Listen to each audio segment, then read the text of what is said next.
you have a 60 card deck. You can have up to 4 copies of the same card in your deck. At the beginning of the game, you draw 7 cards and then you will play one by one, attempting to reduce your opponent's health down to 0. Now, does it sound familiar?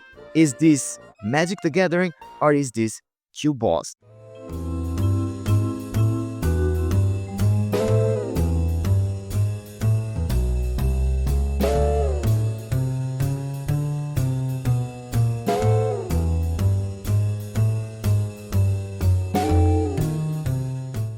Hi everyone, I'm Andre and this is the creation of a card game.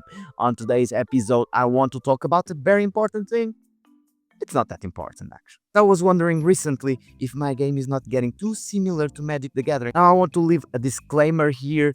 I am not a Magic the Gathering player nor collector. I have a few cards basically for research purposes or something like that because I played Magic the Gathering twice in my life. So before going into the differences between QBÖS and Magic the Gathering, I would just like to talk about the similarity. So for example, in QBÖS you will use a 60 card deck. In Magic the Gathering, and if I got it right, and once again, disclaimer, I might say wrong things about Magic the Gathering because I don't know them from experience, rather from research that I was basically doing recently.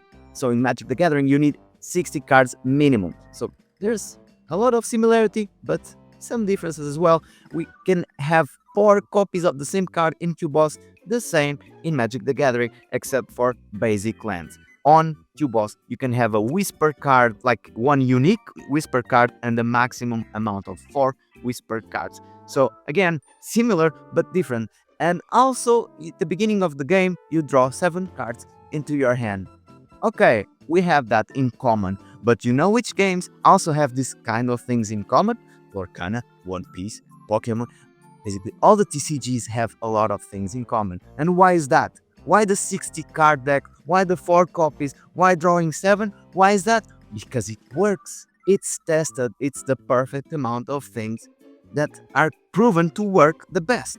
And no wonder all games start by using them. And I was wondering myself, should I change it to not be exactly a copy? Maybe we need a 45 card deck or a 30 card deck and you can have only 2 copies of the same. But what is the point really? It doesn't work that well if I change this, and this is really not that important. So basically, the things that we have in common among all the other TCGs existing in the world are the things that are tested to be the optimal. Sorry to interrupt, but would you like to win these booster packs? We have here Yu-Gi-Oh!, Digimon, Dragon Ball, Lorcana, Pokémon, One Piece, and Magic the Gathering, including a collector booster pack. I will give them away to the winner of our playtest tournament contest that it will be hosted in our Discord. Join our Discord, come have fun playtesting QBÖS, and you might win all these packs worth around 100 euros. The link is on the description. Another thing that these two games have in common, my game and Magic the Gathering, is that the goal of the game is to destroy your opponent. But that's also the goal of like 99% of the other games existing in the world. So no big surprise there as well, right? In Magic the Gathering, you have to inflict a damage of 20 points into your opponent. What are those 20 points? I don't know. It's kind of ambiguous and I didn't like that much. And in QBÖS, you have to inflict the damage of this capital card. In this case, 20, but it might be 19, might be 21. I'm still also looking for the right amount, and also it will change from capital to capital because each capital is unique. But now let's see the differences. So the first big difference between QBÖS and Magic the Gathering is, of course, the universe and the tone. In Magic the Gathering, we are talking about some fantastical world that is supposed to be taken serious, is deeply immersive. My game has exactly the opposite objective, which is to be funny, absurd, dark, stupid, and nonsensical. The second difference between QBÖS and Magic the Gathering is the model or the format or the business model, if you want to say that. Because Magic the Gathering is a TCG, a trading card game. You will open booster packs and get random assorted cards and try to build decks based on random pulls that you'd have from booster packs. And QBÖS will be a expendable card game, which means that you will buy an all-inclusive product, self-contained, whatever you want to call it, that will include all the cards that you need to build whatever deck you want. The third difference is the accessibility, because this game here, it's quite hard to get into. They have a lot of long text, there's a lot of different abilities, there's a lot of different concepts and terminologies that you have to learn. Also, the game has thousands and hundreds of thousands of different cards, and you don't know where to start with. While here, okay, it's a self-contained product. It's for casual players. You can just learn the rules in 10 minutes and start playing immediately. At least that's the goal of QBÖS. Fourth difference, capitals versus lands. While in Magic the Gathering you draw lands out of your deck into your hand, and the purpose of these cards is to produce resources in order to play your creatures or spells or whatever, in QBÖS you have this card in front of you the whole time. This is a capital card which will have 5 different purposes. First of all, it's the goal of the game. Second of all, it has a one-time use effect that might help you to defeat your opponent. The third purpose is the production of a given number of nectar. The fourth purpose is to define the garrison. This means how many units you can have active at once. And last but not least, the nectability, which means what resource types this capital can produce. Fifth difference, and I think one of the most important, and they are related with lands and capitals as well, but it's the resource system. In Magic the Gathering, you draw cards and you have to pray to get just the right amount of mana or lands into your hand so you can play your other cards. And you can always face two problems, those two classic problems of Magic the Gathering, which is the mana screw or the mana flood. What does it mean? You either don't get any lands into your hand so you cannot play any of your other cards, or right the opposite, you get a lot of mana into your hand and you can only play lands without having ability to attack. Now, in QBÖS, as I said previously, the capital has a default amount of resource production per turn, which is stated right here. Now, this is a template card. It's not to be taken literally, but normally they produce 2 of one resources and 1 of the other resource. So it means that during the game, each turn, at least you're granted to have those resources. Sixth difference, the combat system. In Magic the Gathering, you have the power and toughness of your character. If you want to attack, then your opponent can decide to defend or not, to block it or not, and prevent the damage to go for himself. And basically, he chooses which defender will be active to block that attack. In QBÖS, you have a health stat on the top right corner of the card, and also you can have 1 or multiple attacks that you can perform by using resources in order to perform them. Actually, in QBÖS, you as an attacker are the one choosing which defender will take the damage, and always the defenders will have to take the damage before it goes to the capital. So while in Magic the Gathering you have some kind of reaction opportunity as defending your thing, here is more a turn-based, I attack you, now you attack me on the next turn. And of course, also in order to simplify it, we don't have the flying abilities or the reach abilities and many other difficult terms and things to understand if you are not very familiar with Magic the Gathering. In Magic the Gathering, you pay resources to summon creatures. In QBÖS, you spend resources to summon creatures and to attack. The 8th difference is about the damage. And basically, in Magic the Gathering, you can have your creatures blocking attacks, and when you're defending, you're basically choosing which creature blocks or not block. It's optional, or you can decide to take the damage directly to you if you want to preserve a creature alive.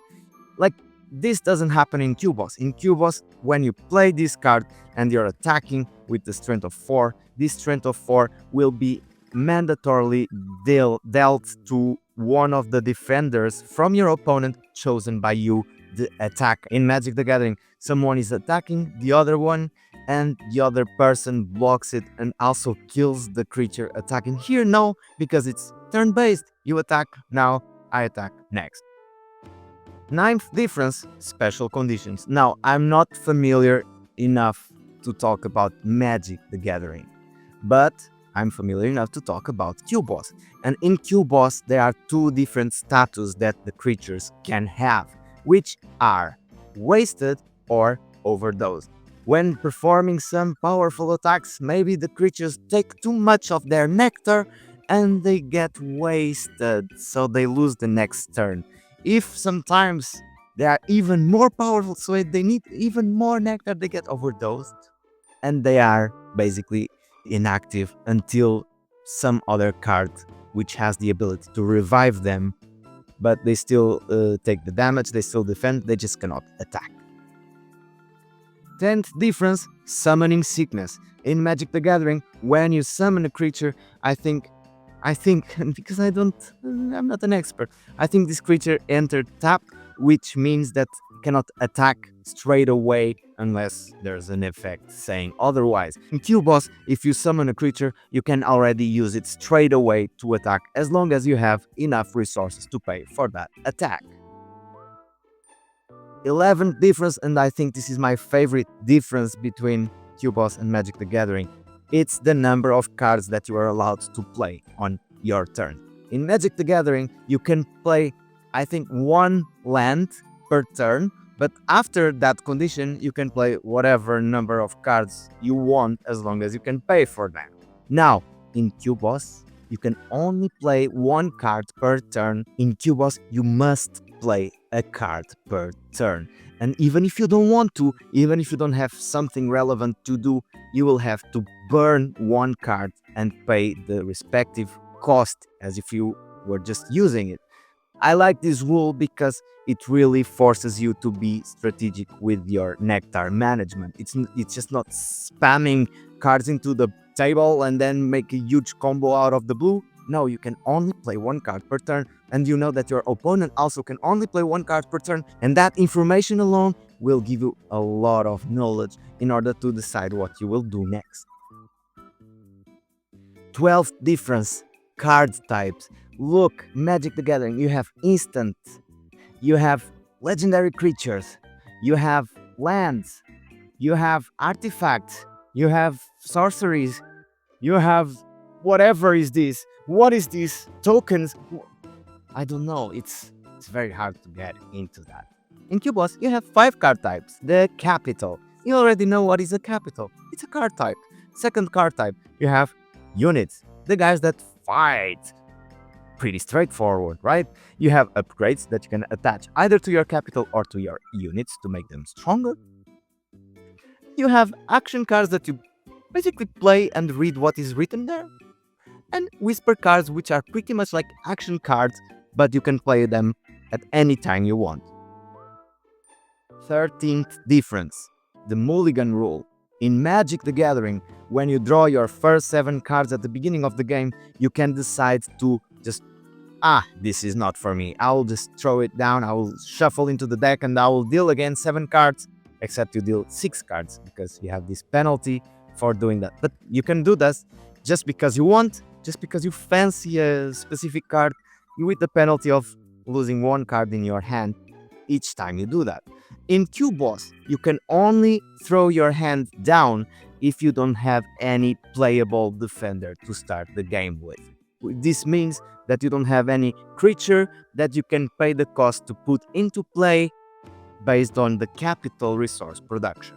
That's the only case that you can throw your hand down, and you have to show the cards to your opponent, say, look, you can confirm I cannot have any playable cards to start the game with, so I'll throw this down and I'll shuffle and I'll draw 7 cards again without any penalty. Because, shit happens. Also during the game, if you face a situation that your capital doesn't produce resources enough to play any of the cards that you have in your hand, you will do exactly the same. You show to your opponent, hey, I don't have any playable card, I will throw this down, I will draw 7 new cards from my deck, but I lose my turn because, shit happens, but there's a limit. 14th difference between QBÖS and Magic the Gathering, the turn phases. In Magic the Gathering, supposedly, because I did my research. You have the beginning phase, the main phase, the combat phase, the main phase 2, and then the end phase. Now, what the hell is that? In QBÖS, you have 3 phases. You draw a card, you play a card, and you resolve it.